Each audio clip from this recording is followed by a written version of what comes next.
رب اشرح لی صدری ویسر لی امری واحلل عقدۃ من لسانی یفقہوا قولی۔ ہم اس وقت قرآن حکیم میں جس مقام پر ہیں اس کے ضمن میں یہ بات نوٹ کر لیجئے کہ یہ قران الصعدین ہے۔ یہ مقام صورتوں کے جو دو گروپ میں نے آپ کو بتایا کہ ایک تو ہے منزلیں تلاوت کے لیے جو 7 منزلوں میں قرآن مجید منقسم ہے، تو دوسری منزل ختم ہو گئی توبہ پر اور تیسری منزل شروع ہو رہی ہے سورہ یونس سے۔ لیکن یہ کہ مکی اور مدنی صورتوں کے جو گروپ ہیں وہ مختلف ہیں۔ ان میں سے پہلا گروپ جو ہے وہ ختم ہوا تھا سورہ مائدہ پر، اور دوسرا گروپ بھی سورہ توبہ پر ختم ہو گیا۔ تو یہ مقام ایسا ہے کہ جس میں یہ دونوں تقسیمیں آپس میں آ کر جڑ گئی ہیں، دو چیزیں قران الصعدین، دو سعید چیزیں آپس میں مل گئی ہیں۔ 2 گروپ پورے ہو گئے ہیں مکی مدنی صورتوں کے بھی، اور 2 منزلیں بھی مکمل ہو چکی ہیں۔ تیسرا گروپ شروع ہو رہا ہے اور تیسری منزل شروع ہو رہی ہے۔ اس تیسرے گروپ کے ضمن میں آپ سے عرض کر چکا ہوں کہ اس میں مکیات جو ہیں ان کا بڑا طویل سلسلہ ہے۔ تعداد کے اعتبار سے تو ظاہر بات ہے کہ مکی صورتیں سب سے زیادہ آخری گروپ میں ہیں، چھوٹی چھوٹی صورتیں ہیں اور تعداد ان کی بہت ہے، لیکن حجم کے اعتبار سے مکیات کا سب سے بڑا سلسلہ یہ ہے۔ 14 صورتیں ہیں یہ جو سورہ یونس سے شروع ہو کر اور سورہ مومنون تک چلیں گی، 18ویں پارے تک۔ 7 پارے تقریباً ہیں جو مسلسل مکیات پر مشتمل ہیں، اگرچہ بعض حضرات کے نزدیک اس میں کچھ اختلاف ہے تھوڑا سا سورہ حجر کے بارے میں اور پھر یہ کہ سورہ حج کے بارے میں، لیکن جو بھی غور و فکر کے بعد جو رائے میری بنی ہے، مجھے انہی حضرات سے اتفاق ہے جن کے نزدیک یہ تمام صورتیں سورہ یونس، سورہ ہود، سورہ یوسف، سورہ رعد، سورہ ابراہیم، سورہ حجر، سورہ نحل، سورہ بنی اسرائیل، سورہ کہف، سورہ مریم، سورہ طٰہٰ، سورہ انبیاء، سورہ حج، سورہ مومنون، 14 صورتیں جو ہیں یہ مکی ہیں۔ یوں سمجھیے کہ قرآن حکیم میں سب سے پہلے تو تقریباً 6.25 پارے پر پھیلا ہوا سب سے بڑا گروپ تھا کہ جو مدنی صورتوں کا تھا۔ تعداد 4 تھی، بقرہ، آل عمران، نساء اور مائدہ، لیکن 6.25 پارے، یہ 14 ہیں اور 7 پارے۔ ان میں یہ بات خاص طور پہ نوٹ کیجئے کہ اکثر و بیشتر اس میں 3 صورتوں کے گروپس ہیں۔ پہلے 3 ذرا بڑی صورتیں ہیں، پھر 3 نسبتاً چھوٹی صورتیں ہیں، پھر 3 ذرا بڑی صورتیں ہیں۔ یہ جو سب گروپس بنتے ہیں 3 صورتوں کے، ان میں سے 2 صورتوں کا تعلق آپس میں وہ زوجیت والا ہے، وہی ان کے درمیان نسبت زوجیت ہوگی۔ تیسرے کی حیثیت ضمیمے کی ہے، وہ منفرد ہے، وہ ایک علیحدہ بات ہے، وہ جب ہم تیسری صورت پر آئیں گے تو اس پر انشاءاللہ بات کریں گے۔ ابھی پہلا جوڑا جو ہے سورہ یونس اور سورہ ہود، یہ دونوں جو ہیں صورتیں آپس میں وہی نسبت زوجیت رکھتی ہیں کہ جو اس سے پہلے ہم سورہ انعام اور اعراف میں دیکھ چکے ہیں۔ چنانچہ آپ دیکھیں گے کہ سورہ یونس کے 11 رکوع ہیں، ان میں سے انباء الرسل صرف 2 رکوع، باقی 9 رکوع جو ہیں وہ التذکیر بآلاء اللہ، اللہ کی نعمتیں، اللہ کے احسانات، اللہ کی قدرتیں، اللہ کی صناعی، اس کے حوالے سے اللہ کی معرفت، یہ مین مضمون ہے۔ اور سورہ ہود کے 10 رکوعوں میں سے 6 رکوع ہیں بلکہ اس سے زائد 6.5 کے قریب کہ جو انباء الرسل پر مشتمل ہیں، باقی 4 سے کم ہیں کہ جو دوسرے مضامین جو ہیں جو بھی رد و قضا ہے کفار کے ساتھ، یا اس کے اندر ظاہر بات ہے کہ التذکیر بآلاء اللہ کا مضمون بھی آ جائے گا، لیکن غالب حصہ جو ہے التذکیر بایام اللہ، اللہ کے وہ بڑے بڑے دن جن میں کہ قوموں کی ہلاکت کے فیصلے صادر ہوئے۔ پھر ایک عجیب بات آپ دیکھیں گے کہ سورہ ہود میں اور سورہ یونس میں ایک عجیب ریسیپروکل نسبت ہے۔ سورہ ہود میں، سورہ یونس میں جو 2 رکوع ہیں انباء الرسل کے، ان میں سے آدھے رکوع میں حضرت نوح کا ذکر ہے، اب درمیان کے کسی رسول کا ذکر نہیں، اس کے بعد 1.5 رکوع حضرت موسیٰ پر ہے۔ اس کے بالکل برعکس آپ کو ملے گا سورہ ہود میں پورے 2 رکوع حضرت نوح علیہ السلام کے ذکر پر ہے۔ یہ سب سے زیادہ اہم مقام ہے، اگرچہ آپ کو معلوم ہے کہ 29ویں پارے میں سورہ نوح، لیکن یہ کہ بعض اعتبارات سے یہ مقام جو ہے وہ زیادہ جامع بھی ہے، زیادہ فضیلت والا بھی ہے، اور مسلسل 2 رکوع جو ہیں حضرت نوح علیہ السلام کے حالات پر ہیں، اور حضرت موسیٰ علیہ السلام کا ذکر وہاں پر صرف حوالے کے طور پر اور کچھ نہیں۔ تو ریسیپروکل جو نسبت ہوتی ہے نسبت زوجیت میں، وہ بھی آپ کو یہاں مل جائے گی۔ الف لام را یہ حروف مقطعات ہیں، اور یہاں نوٹ کر لیجئے کہ اس سے پہلے الف لام میم الف لام میم الف لام میم صاد، یہ جو 3 صورتوں کا آغاز ہوا ہے وہاں پر حروف مقطعات پر آیت مکمل ہو گئی تھی، یہاں آیت نہیں ہے۔ اور یہ میں آپ کو بتا چکا ہوں، یہ چیزیں کسی حساب کتاب پر نہیں ہیں، کوئی قاعدہ قانون نہیں ہے، نہ گرامر کا، نہ منطق کا، نہ نحو کا، نہ بیان کا، یہ صرف محمد الرسول اللہ صلی اللہ علیہ وسلم کے بتانے پر موقوف ہیں، ان کو کہتے ہیں توقیفی امور ہیں۔ یہ تلک آیات الکتاب الحکیم، یہ ایک بڑی حکمت بھری کتاب کی آیات ہیں۔ اکان للناس عجبا، کیا لوگوں کے لیے اس پر بہت تعجب ہو گیا ہے لوگوں کو، ان اوحینا الی رجل منہم، کہ ہم نے انہی میں سے ایک انسان پر وحی بھیج دی صلی اللہ علیہ وسلم۔ کس لیے بھیجی؟ ان انذر الناس، کہ لوگوں کو خبردار کر دیجئے، وبشر الذین آمنوا، اور اہل ایمان کو بشارت دے دیجئے، ان لہم قدم صدق عند ربہم، کہ ان کے لیے ان کے رب کے پاس بہت اونچا مرتبہ ہے۔ قال الکافرون ان ھذا لساحر مبین، اس پر کافروں نے یہ کہا کہ یہ تو ایک کھلا جادوگر ہے۔ یعنی اس میں کون سے تعجب کی بات تھی؟ اللہ کی قدرت ہے، اللہ کا فیصلہ ہے، اللہ نے انسانوں میں سے ایک کو چنا ہے، پسند کر لیا ہے، اس کے پاس اپنی وحی بھیجی ہے، اسے مامور کیا اس خدمت پر کہ جو صحیح راستہ اختیار کر لیں انہیں بشارت دیجئے، اور جو غلط راستے پر اڑے رہیں ان کو خبردار کر دیجئے۔ وہی لفظ دو، بشیر اور نذیر، یہاں پر بھی آ رہے ہیں۔ ان ربکم اللہ الذی خلق السماوات والارض فی 6 ایام، یقیناً تمہارا رب وہ اللہ ہے جس نے آسمان بنائے اور زمین بنائی 6 دنوں میں۔ ثم استوى علی العرش، پھر وہ عرش پر متمکن ہو گیا۔ یدبر الامر، اور وہ تدبیر کرتا ہے اپنے معاملے کی۔ یہ میں نے ایک دفعہ آپ کو بتایا تھا، شاہ ولی اللہ دہلوی رحمۃ اللہ علیہ کی شرح آفاق کتاب ہے حجت اللہ البالغہ، اور اس کا جو پہلا باب ہے تو اللہ تعالیٰ کے 3 افعال کا انہوں نے اس پر بحث کی ہے۔ ایک اللہ تعالیٰ کا فعل ہے ابداع، کریشن ایکس نہیلو، عدم محض سے کسی شے کو وجود بخشنا۔ ایک ہے خلق، کسی شے سے دوسری شے بنانا۔ تیسرے تدبیر، یدبر الامر، اب اس میں تدبیر فرما رہا ہے، اس کے اپنے نقشے ہیں، اپنی پلاننگز ہیں، اپنی مشیت ہے، اس کے مطابق اس نظام کو چلا رہا ہے۔ ما من شفیع الا من بعد اذن، نہیں ہے کوئی بھی شفاعت کرنے والا مگر اس کی اجازت کے بعد۔ اب یہاں وہی سورہ بقرہ میں جو آیت الکرسی میں آیا تھا استثناء کے ساتھ شفاعت کا اثبات، وہ یہاں بھی ہے۔ ذالکم اللہ ربکم، وہ ہے اللہ تمہارا رب، تمہارا مالک، تمہارا آقا، فاعبدوہ، بس اسی کی بندگی کرو، اسی کی پرستش کرو۔ افلا تذکرون، تو کیا تم نصیحت اخذ نہیں کرتے، دھیان نہیں کرتے؟ الیہ مرجعکم جمیعا، تم سب کا لوٹنا اسی کی جانب ہے۔ وعد اللہ حقا، اور یہ وعدہ ہے اللہ کا پکا، سچا، پختہ۔ انہ یبدأ الخلق ثم یعیدہ، وہی ہے کہ جو پہلے پیدا کرتا ہے خلق کو پھر وہ اعادہ کر دے گا۔ یعنی یہ کہ اگر پہلی مرتبہ پیدا کرنا اس کے لیے مشکل نہیں تھا تو دوسری مرتبہ کرنا کیوں مشکل ہو جائے گا؟ یہ تو بڑی معقول بات ہے۔ کسی بھی کام کو کرنا پہلی مرتبہ زیادہ مشکل ہوتا ہے، دوسری مرتبہ کرنا آسان ہوتا ہے۔ لہذا جب کہ اس نے پیدا کیا ہے تو کیوں نہیں وہ دوبارہ پیدا کر دے گا؟ لیجزی الذین آمنوا، اور وہ دوبارہ اس لیے پیدا کرے گا تاکہ وہ جزا دے اہل ایمان کو، جنہوں ایمان لائے، وعملوا الصالحات، اور جنہوں نے اچھے عمل کیے، بالقسط، انصاف کے ساتھ۔ ان کی جو بھی خدمتیں ہیں، ان کی جو بھی انہوں نے ایثار کیا ہے، جو اللہ کے دین کے لیے، اللہ کے لیے جو مشقتیں جھیلی ہیں، جو قربانیاں دی ہیں، ان کی پوری قدردانی ہو، قدر افزائی ہو، ان کو خلعتیں دی جائیں، انہیں نوازا جائے۔ والذین کفروا، اور جو لوگ کہ کفر کریں، لہم شراب من حمیم، ان کے لیے پینے کے لیے ہوگا کھولتا ہوا پانی، وعذاب علیم، اور دردناک عذاب ہوگا بما کانوا یکفرون، اس کفر کی پاداش میں جو وہ کرتے رہے۔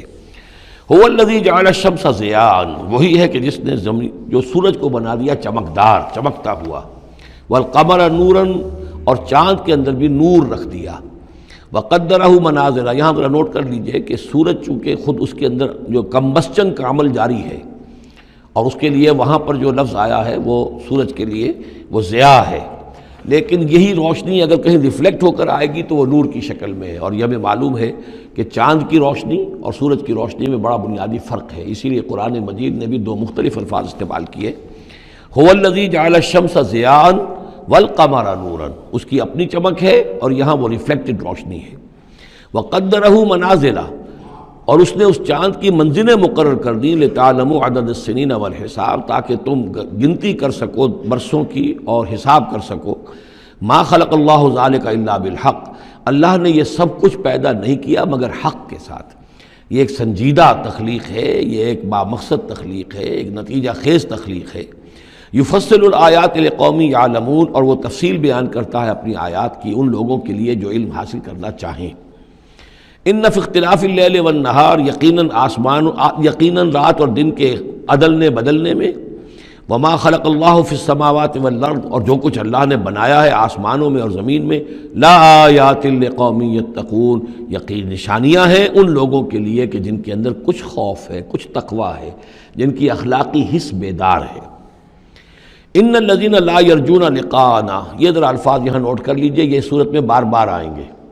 ان الذین لا یرجون لقاءنا، بے شک وہ لوگ کہ جو ہم سے ملاقات کے امیدوار نہیں ہیں. یہ اصل میں خاص جو ہے نفسیاتی کیفیت کی طرف اشارہ کیا جا رہا ہے کہ انسان اگر ذرا غور کرے تو یہ انسانی زندگی جو دنیا میں ہم گزارتے ہیں وہ کیا ہے. عمر دراز مانگ کے لائے تھے 4 دن، 2 آرزو میں کٹ گئے، 2 انتظار میں. یہ عمر جتنی بھی ہوتی ہے کچھ حصہ جو ہے وہ شروع کا وہ ناسمجھی میں گزر گیا، بچپن کا کھیل کود ہے وہ نکل گیا، ابھی شعور آیا ہی تھا، جوانی آئی، طاقت آئی کہ کچھ ہی عرصے کے بعد بڑھاپا طاری ہو گیا. کہ لا یعلم من بعد علم شیئا، تو کیا بس زندگی یہی زندگی ہے؟ اور کیا اسی کے لیے انسان کو اشرف المخلوقات کہا جائے؟ اس زندگی کا مقصد کیا ہے؟ انسان جو بھی غور کرے گا سوچے گا کہ تو ہی ناداں چند کلیوں پر قناعت کر گیا، ورنہ گلشن میں علاج تنگی دامہ بھی تھا. زندگی صرف یہ زندگی نہیں ہے. تو اسے پیمانہ امروز و فردا سے نہ ناب، جاویداں پہ ہم دواں ہر دم جواں ہے زندگی. یہ زندگی تو بڑی طویل ہے، بہت طویل ہے. انسان اشرف المخلوقات ہے.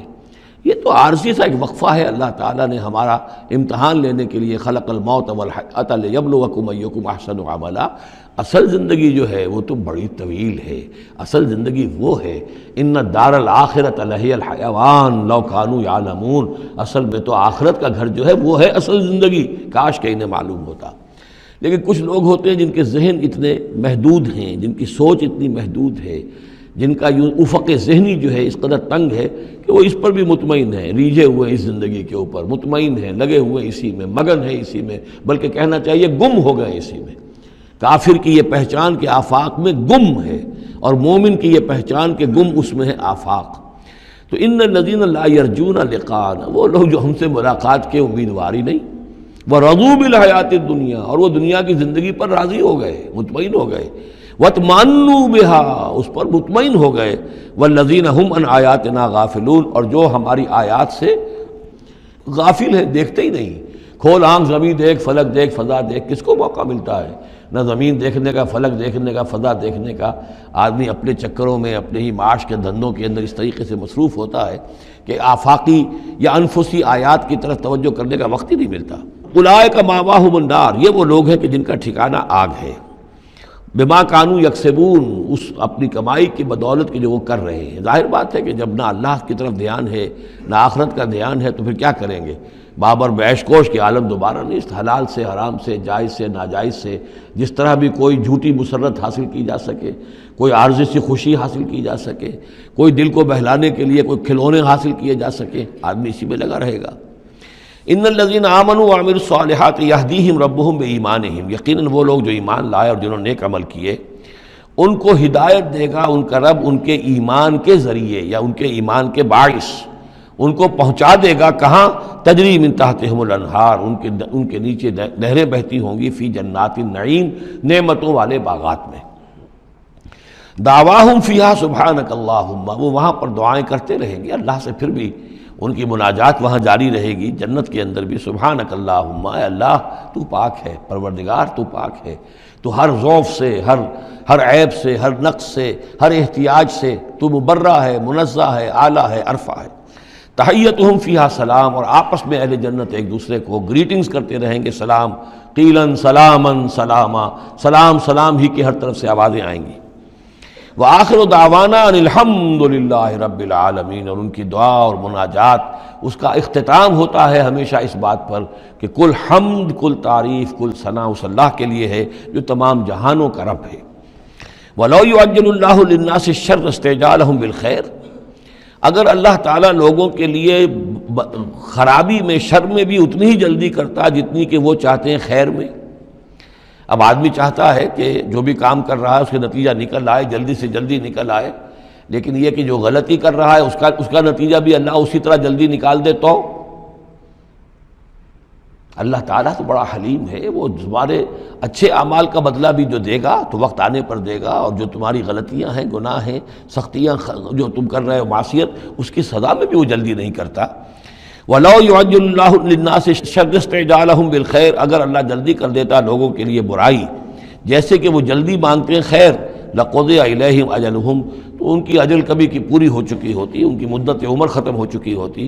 فَنَذَرُ الَّذِينَ لَا يَرْجُونَ لِقَاءَنَا، پھر وہ الفاظ آئے، اور پھر ہم چھوڑ دیں گے ان لوگوں کو جو ہمارے سے ملاقات کے امیدوار ہی نہیں۔ بڑا شان استغنا ہے، وہ ہم سے ملنا نہیں چاہتے تو ہمیں ان سے کیا دلچسپی ہے، وہ ہم سے ملاقات کے خواہاں نہیں تو ہمیں بھی اب ان کی طرف کوئی التفات نہیں۔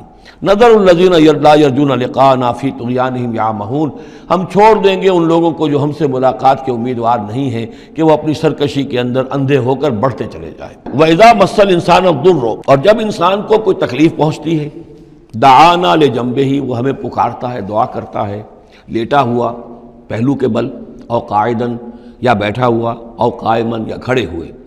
فلما کشفنا عنہ ضرہ، اور جب ہم اس سے اس کی اس تکلیف کو دور کر دیتے ہیں، مر کأن لم یدعنا الی ضر مسہ، پھر وہ ایسے چل دیتا ہے جیسے اس نے کبھی ہمیں پکارا ہی نہیں تھا، کہ وہ تکلیف ہوئی نہیں تھی، اسے کوئی تکلیف ہوئی، وہ اس نے پکارا، ہمیں بھول جاتا ہے۔ کذالک زین للمسرفین ما کانوا یعملون، اس طریقے سے مزین کر دیا گیا ہے ان حد سے بڑھنے والوں کے لیے، بے باک لوگوں کے لیے، ان کے اعمال کو، یعنی ڈھٹائی ان کے اندر اتنی ہو گئی ہے، ذرا تکلیف ہم دے دیں تو ہمیں گڑ گڑا کر جو ہے دعائیں مانگ مانگ کر وہ جو ہے اپنی پوری رات گزار دیں گے، اور جب وہ تکلیف رفع ہو جائے تو ایسے بھول جائیں گے ہمیں جیسے ہمیں جانتے ہی نہیں۔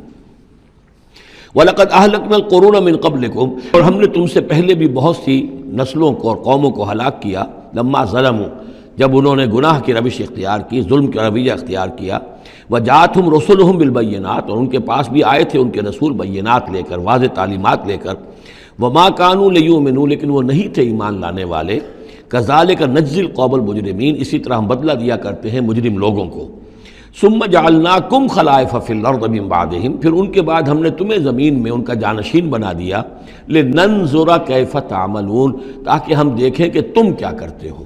یعنی یہ کہ یہ زندگی جو ہے دنیا کی انفرادی سطح پر بھی ہر شخص جو ہے، قلزم ہستی سے تو ابرا ہے مانند حباب، اس زیاں خانے میں تیرا امتحان ہے زندگی، تو ہر شخص جو ہے 30 40 50 60 70 برس کا امتحان دے رہا ہے، اور قومیں ہوتی ہیں، امتیں ہوتی ہیں، وہ بھی ایک مجموعی اور ایک طویل حساب کے ساتھ جو ہے ان کا بھی آزمائش کا دور ہوتا ہے، ان کو بھی آزمائش ہو رہی ہے۔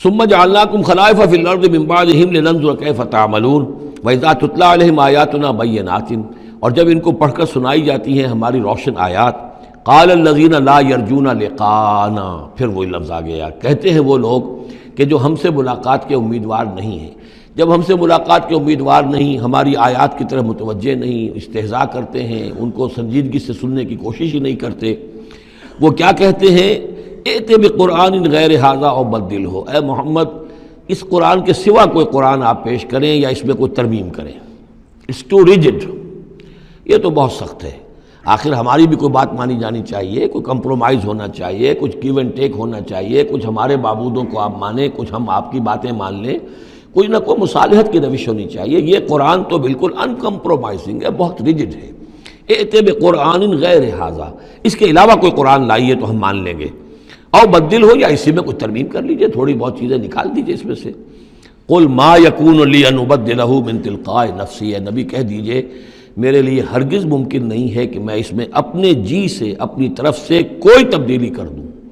ان اتبع الا ما یوحی الی، میں تو خود پیروی کرتا ہوں اس کی جو میری طرف وحی کی جا رہی ہے، میں پابند ہوں، میں اس کے اندر کوئی کمی بیشی، کوئی ترمیم و تنسیخ نہیں کر سکتا۔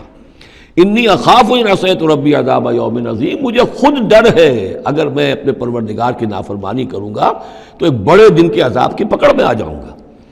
قل لو شاء اللہ ما تلوتہ علیکم، ان سے کہیے دیکھو اگر اللہ چاہتا میں یہ قرآن اس کو تمہیں پڑھ کر نہ سناتا، ولا ادراکم بہ، نہ میں یہ تم تک پہنچاتا، تمہیں واقف کراتا اس سے، فقد لبثت فیکم عمرا من قبلہ، تو اس سے پہلے بھی میں تمہارے درمیان ایک عمر گزار چکا ہوں، 40 برس تمہارے مابین رہا ہوں۔ میں نہ کوئی شاعر تھا، نہ ساحر تھا، نہ میں نے کہیں کوئی مراقبے سیکھے، نہ کہیں کہانت جا کر سیکھی، میں نے کہیں بھی میری اس طرح کی کوئی دلچسپی رہی ہے تمہارے علم میں ہے؟ کہیں میں نے کوئی مشق کی ہو؟ اگر کوئی شخص ادیب بننا چاہتا ہے تو بہرحال کوئی مشق کرتا ہے، کوئی شعر کہنا چاہتا ہے تو مشق کرتا ہے، پھر رفتہ رفتہ منجھ جاتا ہے، اس کی صلاحیتیں نکھر جاتی ہیں۔ تم نے میرے پوری 40 برس کی زندگی میں کوئی ایسی شے دیکھی؟ قد لبثت فیکم عمرا من قبلہ، اس سے پہلے میں تمہارے درمیان ایک عمر گزار چکا ہوں۔ فافلا تعقلون، تو کیا عقل سے کام نہیں لیتے؟ فمن اظلم ممن افترى على اللہ کذبا، تو کون بڑھ کر ظالم ہوگا اس سے جس نے اللہ کی طرف جھوٹ بات منسوب کی؟ یعنی اگر یہ قرآن جو میرے پاس آ رہا ہے اللہ کی طرف سے نہیں ہے اور میں گھڑ کر پیش کر رہا ہوں تو مجھ سے بڑھ کر ظالم کوئی نہیں، مجھ سے بڑا گناہگار کوئی نہیں۔ لیکن دوسری طرف اوکذب بآیاتہ، اور اگر یہ واقعتاً اس کی آیات ہے تو جو ان کو جھٹلا دے گا اس سے بڑا ظالم کوئی نہیں۔ تو یہ دونوں چیزیں جو ہے برابر کی چوٹ اب آ گئی ہیں۔ اب ہر شخص کو دیکھنا ہے کہ وہ کیا روش اختیار کر رہا ہے۔ انہ لا یفلح المجرمون، یقیناً مجرم لوگ جو ہیں وہ فلاح نہیں پایا کرتے۔ وَيَعْبُدُونَ مِن دُونِ اللَّهِ مَا لَا يَضُرُّهُمْ وَلَا يَنفَعُهُمْ، اور یہ لوگ پوجتے ہیں، پرستش کرتے ہیں اللہ کے سوا ایسی چیزوں کی کہ جو نہ انہیں کوئی نقصان پہنچا سکتی ہیں نہ نفع پہنچا سکتی ہیں۔ وَيَقُولُونَ هَؤُلَاءِ شُفَعَاؤُنَا عِندَ اللَّهِ، اب یہ آ گیا ان کا عقیدہ کہ وہ جو اہل مکہ تھے، اہل عرب تھے، وہ یہ نہیں کہتے تھے کہ یہ ہمارے بت جو ہیں یہ کریٹرز آف دی یونیورس ہیں، کائنات کے پیدا کرنے والے نہیں، کائنات اللہ نے بنائی ہے، مدبر بھی وہی ہے۔ ہاں یہ جو ہیں ہمارے بت، ہم نے جن دیویوں دیوتاؤں کے نام پر یہ تراش رکھے ہیں، یہ لاڈلے ہیں اللہ کے، چہیتے ہیں، یہ یا اولیاء اللہ ہیں بڑے اونچے مقربین بارگاہ ہیں، یا یہ ہے کہ اللہ کی بیٹیاں ہیں، تو یہ ہماری سفارش کریں گی اللہ کے ہاں۔ ہؤلاء شفعاؤنا عند اللہ، وہ ہمارے شفعاء ہیں، سفارشی ہیں اللہ کے ہاں۔ قل اتنبئون اللہ بما لا يعلم فی السماوات ولا فی الارض، کہیے کیا تم اللہ کو بتانا چاہتے ہو وہ شے جو وہ نہیں جانتا آسمانوں اور زمین میں؟ یہ وہی بات ہے جو آیت الکرسی میں بیان کر چکا ہوں کہ یہ شفاعت ہوگی کیسے۔ یعلم ما بین ایدیہم وما خلفہم ولا یحیطون بشیء من علمہ الا بما شاء، آخر کو گواہ کوئی سفارش کیا کہے گا سفارشی کھڑے ہو کر کہ اللہ تجھے معلوم نہیں یہ آدمی، میں جانتا ہوں یہ اچھا آدمی ہے، یہ ٹھیک آدمی ہے، تو نہیں جانتا میں جانتا ہوں، کوئی کہہ سکتا ہے؟ قل اتنبئون اللہ، اللہ کو بتانا چاہتے ہو بما لا يعلم فی السماوات ولا فی الارض، اور پھر یہ کہ اس کا دوسرا مفہوم یہ بھی ہوگا کہ وہ ہستیاں جن کو کہ تم شفاعہ سمجھتے ہو وہ تو کچھ جانتے ہی نہیں، نہ آسمان میں کیا ہے نہ زمین میں ہے، وہ اللہ کو کیا بتائیں گی کہ یہ معاملہ جو ہے اس کیس کے فیکٹس جو فائل پر نظر آ رہے ہیں وہ ذرا مختلف ہیں اور اصل فیکٹس آف دی کیس ذرا مختلف ہیں، وہ کیا بتائیں گے؟ سبحانہ و تعالی عما یشرکون، بہت پاک اور بلند و بالا ہے وہ اللہ تعالیٰ ان چیزوں سے جو شرک کر رہے ہیں۔ وما کان الناس الا امۃ واحدہ، اب یہ وہی بات آ گئی جو ہم آیت الاختلاف سورہ بقرہ میں پڑھ چکے ہیں، اور نہیں تھے لوگ مگر ایک ہی امت، حضرت آدم علیہ السلام سے نسل چلی ہے تو ابتدا میں تو ایک ہی امت تھی، امۃ واحدۃ فاختلفوا، بعد میں انہوں نے اختلاف کیا۔ ولولا کلمۃ سبقت من ربک، اور اگر نہ ہوتی ایک بات جو تیرے رب کی طرف سے پہلے ہی طے پا چکی ہے، یعنی ہر امت کے لیے ایک اجل ہے، ولکل امۃ اجل، ہر فرد کی ایک اجل ہے، ہر امت کی اجل ہے، ہر قوم کی اجل ہے، اس پوری کائنات کی ایک اجل ہے، اس دنیا کی ایک اجل ہے، تو اگر وہ بات طے نہ ہو چکی ہوتی وَلَوْلَا كَلِمَةٌ سَبَقَتْ مِن رَبِّكَ لَقُضِيَ بَيْنَهُمْ فِي مَا فِيهِ يَخْتَلِفُونَ، تو فیصلہ کر دیا جاتا ان کے مابین ان تمام چیزوں میں جن میں یہ اختلاف کر رہے ہیں۔ وَيَقُولُونَ لَوْلَا أُنزِلَ عَلَيْهِ آيَةٌ مِّن رَبِّهِ، وہی مضمون چلا آ رہا ہے، اور وہ کہتے ہیں کیوں نہیں اتاری گئی کوئی نشانی، کوئی معجزہ، کوئی حصی معجزہ ان پر ان کے رب کی طرف سے۔ فَقُلْ إِنَّمَا الْغَيْبُ لِلَّهِ، کہہ دیجئے یہ غیب کے سارے خزانے اللہ کے اختیار میں ہیں۔ فانتظروا، پس انتظار کرو، انی معکم من المنتظرین، میں بھی تمہارے ساتھ انتظار کر رہا ہوں کہ مشیت ایزدی سے کب کیا شے ظہور میں آتی ہے۔ وَإِذَا أَذَقْنَا النَّاسَ رَحْمَةً مِّن بَعْدِ ضَرَّاءٍ مَسَّتْهُمْ، اور جب ہم لوگوں کو کچھ اپنی رحمت کا مزہ چکھاتے ہیں اس تکلیف کے بعد جو ان کے اوپر آ گئی تھی، اِذَا لَهُم مَكْرٌ فِي آیَاتِنَا، تو پھر وہ ہماری آیات کے بارے میں سازشیں شروع کر دیتے ہیں۔ یہ معلوم ہوتا ہے کہ مکے میں بھی مختلف روایات سے ہے کہ چھوٹی چھوٹی تکلیفیں جو ہیں حضور کی بعثت کے بعد، کہیں کوئی قحط بھی ایک بڑا شدید پڑا اور مختلف قسم کی تکالیف آتی تھی، تو اس میں ان کے دل کچھ پسیج جاتے تھے۔ معلوم ہوتا تھا کہ کچھ حضور کے پاس آ کر بیٹھنے لگے، کچھ سننے لگے، کچھ توقع ہوئی کہ شاید یہ کچھ اب مائل ہو جائیں گے، مان لیں گے۔